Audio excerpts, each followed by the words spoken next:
making difficult calls. Postponement or cancellation, whereabouts are we, do you think? Blake Williams is a musician and runs an entertainment agency. The prolonged restrictions mean 7 gigs he's organised have to be cancelled for the biggest night of the year. That's a lot of cash. That's pretty much a month's worth of work gone in one day. There's frustration from many in the arts industry about the Perth Cup being allowed to go ahead, while other events are axed.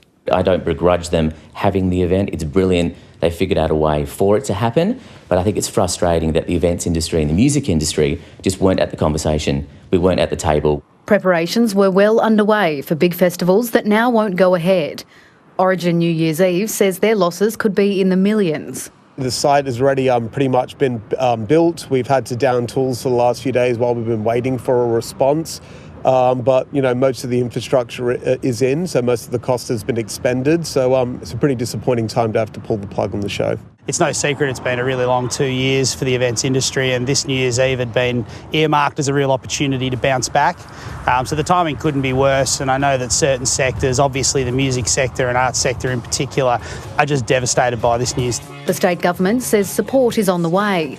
We are also now developing a financial assistance package for affected businesses over this particular period. This will be developed and will be targeted, and more information will be released when it's ready. But the opposition says previous support has fallen short and wants to see some certainty for businesses. It's time for the government to put in place a proper compensation program, a standardised program, so that those businesses know how and where they'll be supported. Many businesses are nervous about what's to come in 2022.